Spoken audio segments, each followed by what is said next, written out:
Olá pessoal, então segunda e última parte dos exercícios de Enem sobre Maquiavel, né?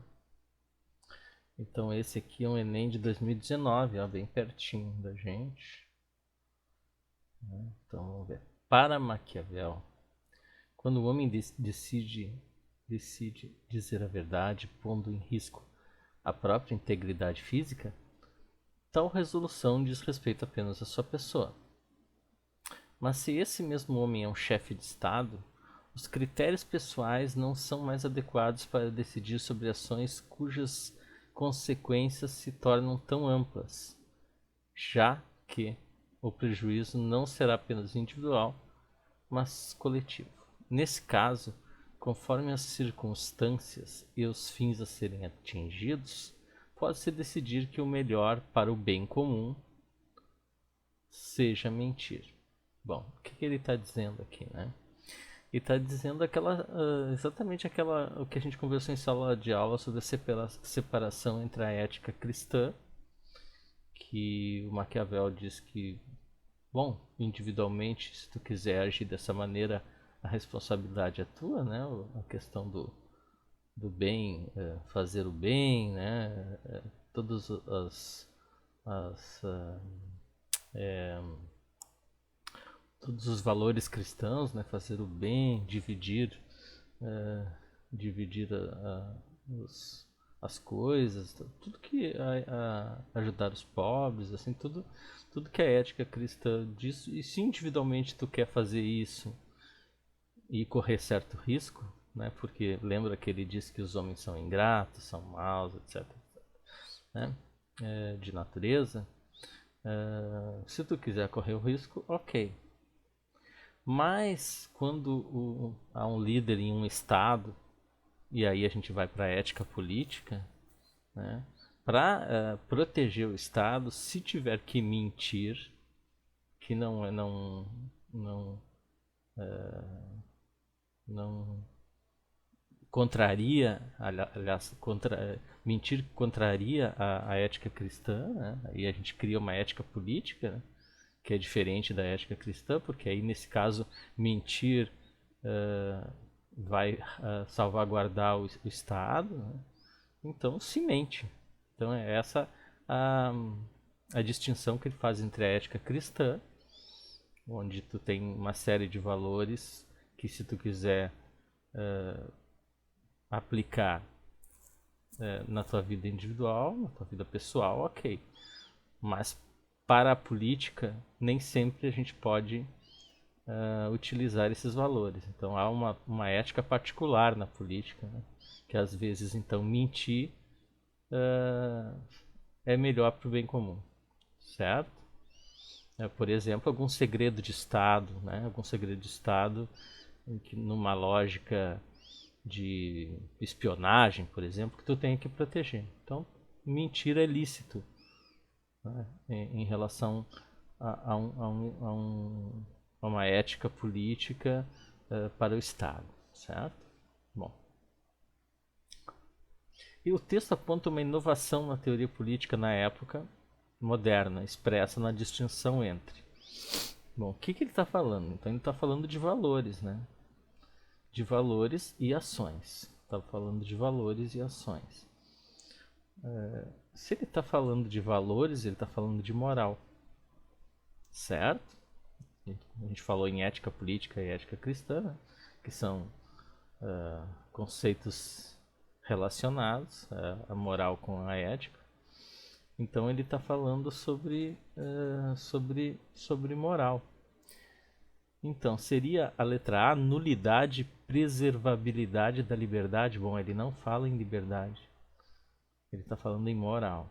Idealidade e efetividade da moral é uma boa pista, né? Vamos seguir.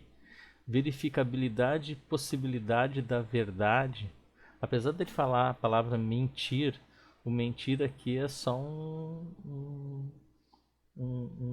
exemplo, né? Ele não está utilizando esse valor que a gente possa verificar de algum modo, né? Ele está dividindo, está mostrando que há dois tipos de moral diferentes, uma utilizada na vida pessoal e outra na vida pública. Objetividade e subjetividade do conhecimento. Não, ele não fala em conhecimento, né? Ilegalidade e legitimidade do governante. Também não. Não se fala nisso. Então, a resposta é a letra B. Mas por que é a letra B? Porque na moral cristã há uma idealidade dos valores, né? Há uma idealidade, são valores ideais, mas que na prática, principalmente do Estado, precisa haver uma efetividade dessa moral, né? E para que se salvaguarde o Estado. Então seria essas duas, a alternativa B, a idealidade e a efetividade da moral. Beleza?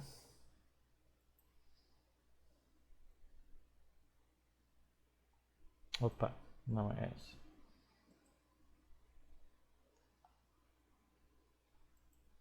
Marquei errado aqui, gente. Vamos de novo.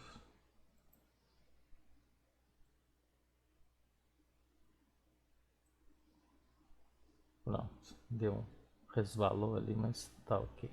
Então a letra correta é idealidade e efetividade da moral.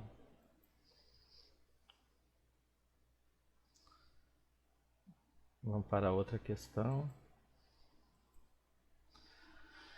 Em 2014, outro remédio eficiente é organizar colônias em alguns lugares, as quais virão a ser como grilhões impostos à província.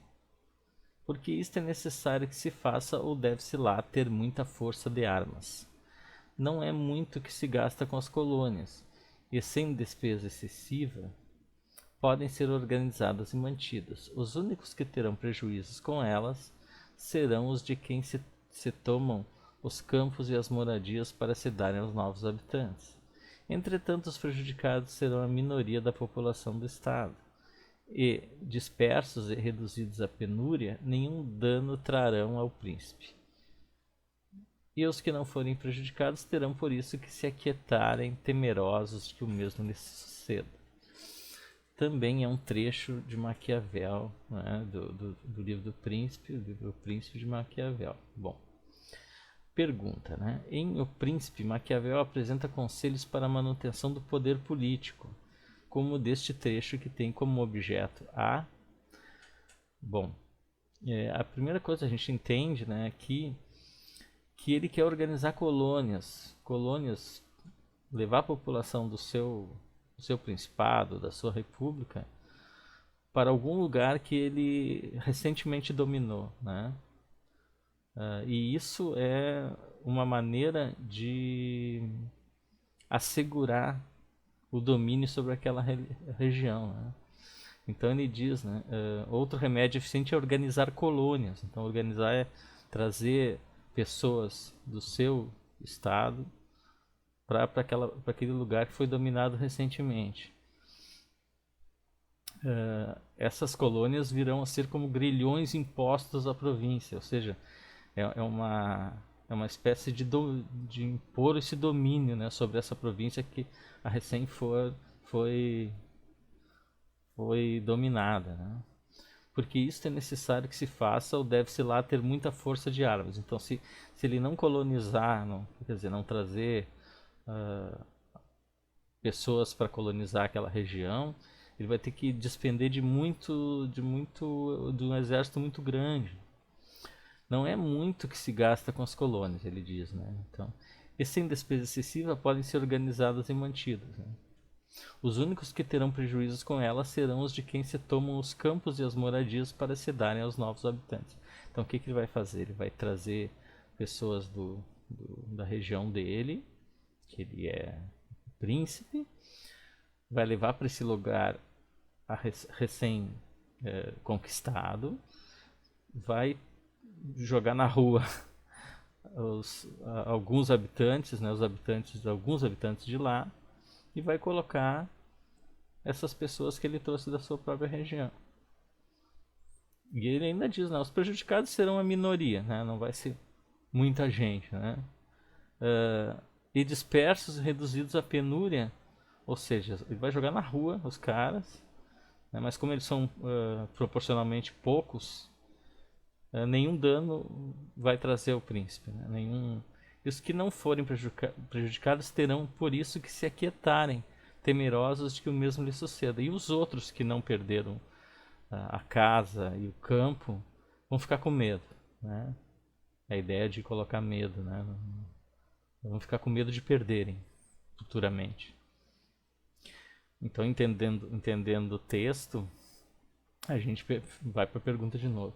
Em O Príncipe, Maquiavel apresenta conselhos para a manutenção do poder político, como desse trecho que tem como objeto a substituição de leis, costumes e impostos da região dominada. Inclusive ele fala isso no livro, que não é para tentar mudar os costumes e nem aumentar os impostos, né?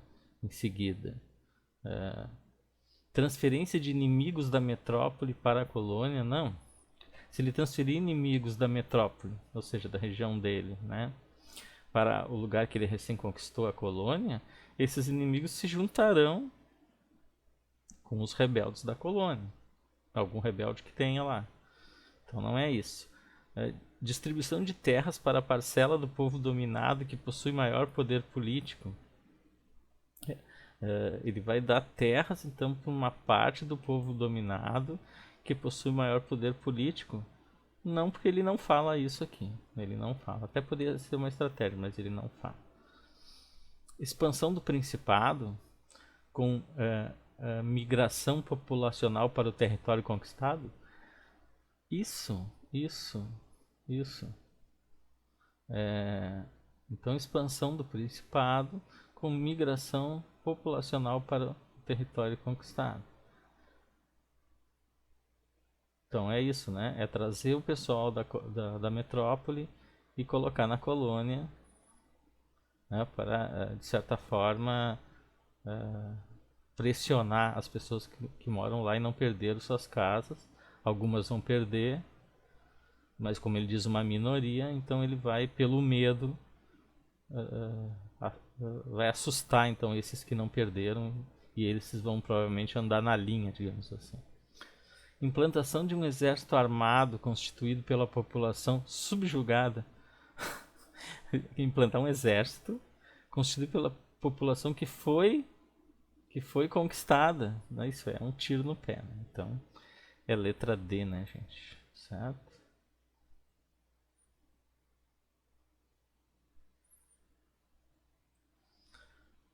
É isso então, terminamos por aqui. Abraço.